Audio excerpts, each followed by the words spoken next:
आप सोचिए, एक ऐसा राजा जिसने पूरी दुनिया को हिला के रख दिया। ईरान, मिस्र, तुर्की सब उसके सामने झुक गए। उसका सपना था पूरी दुनिया पर जीत हासिल करके उस पर राज करना। लोग उसे कहते थे अलेक्जेंडर द ग्रेट, या फिर हम सिकंदर महान के नाम से भी जानते हैं। एक ऐसा नाम जो हारना जानता ही नहीं था। लेकिन जब वो भारत की धरती पर आया तो कुछ ऐसा हुआ जिससे उसका सपना अधूरा रह गया। आखिर भारत में ऐसा क्या था जिसे सिकंदर भी जीत ना सका? क्या सच में वो भारत से हारा था या फिर कहानी कुछ और थी? तो आइए जानते हैं उस अधूरी जीत की पूरी कहानी।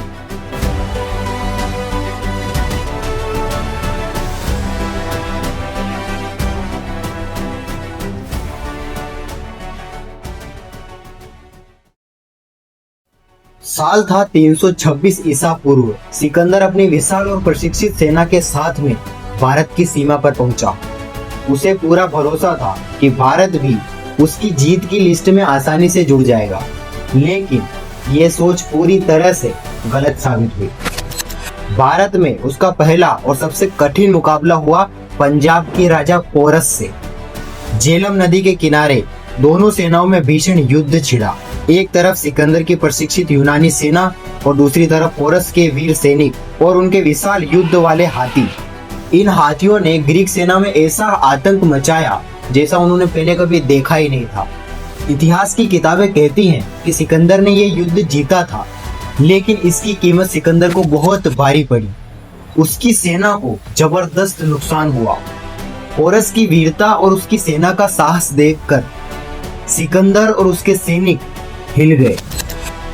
पहली बार उन्हें एहसास हुआ कि भारत को जीतना आसान नहीं है। सिकंदर की सबसे बड़ी कमजोरी कोई बाहरी राजा नहीं था, बल्कि उसकी अपनी सेना थी। लगातार वो 10 साल से घर से दूर लड़ते आ रहे थे। सैनिक थक चुके थे, जख्मी थे और बस वो घर लौटना चाहते थे। ऊपर से भारत की तेज गर्मी, उमस और लगातार हो रही बारिश और बीमारियां सबने उनका मनोबल तोड़ दिया था। पोरस से युद्ध के बाद में खबरें आई कि आगे मगध साम्राज्य है, जहां नंद वंश की हुकूमत थी। कहा जाता है कि उनके पास 2 लाख से अधिक पैदल सैनिक, 20,000 घुड़सवार और 6,000 से ज्यादा युद्ध वाले हाथी थे। पोरस के कुछ हाथियों से ही सिकंदर की सेना का हाल बेहाल हो गया था। तो नंदों की विशाल सेना और हाथियों का नाम सुनकर सिकंदर के सैनिकों का हौसला पूरी तरह से टूट गया था। व्यास नदी के किनारे सिकंदर ने अपने सैनिकों को आगे बढ़ने के लिए मनाने की बहुत कोशिश की। उसने भाषण दिए, उसने पुरानी जीतें याद दिलाई, भविष्य में इनामों का लालच दिया। लेकिन इस बार उसकी सेना ने साफ मना कर दिया।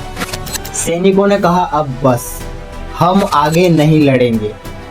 और ये सिकंदर के लिए बहुत बड़ा झटका था और उसने भी अपने सैनिकों के सामने हार मान ली। निराश होकर उसे वापसी का फैसला लेना पड़ा।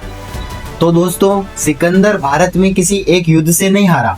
वो हारा था पोरस जैसे वीर राजाओं की बहादुरी से, अपनी थकी हुई और बागी सेना से, मगध की विशाल फौज के डर से और भारत के कठिन मौसम और हालात से। भारत ने उसे ये सिखाया कि दुनिया पर राज करने के लिए सिर्फ ताकत नहीं, बल्कि साहस, धैर्य और सच्चा जज्बा भी चाहिए। तो दोस्तों, ये थी कहानी कि भारत से सिकंदर को खाली हाथ क्यों लौटना पड़ा। आपको क्या लगता है, अगर उसकी सेना ने साथ दिया होता तो क्या वो मगध जीत लेता? नीचे कमेंट सेक्शन में जरूर बताना। अगर वीडियो अच्छा लगा हो तो वीडियो को लाइक करना, अपने दोस्तों के साथ शेयर करना और ऐसे ही दिलचस्प इतिहास की कहानियों के लिए इस चैनल को सब्सक्राइब करना मत भूलना। मिलते हैं किसी नेक्स्ट वीडियो में। जय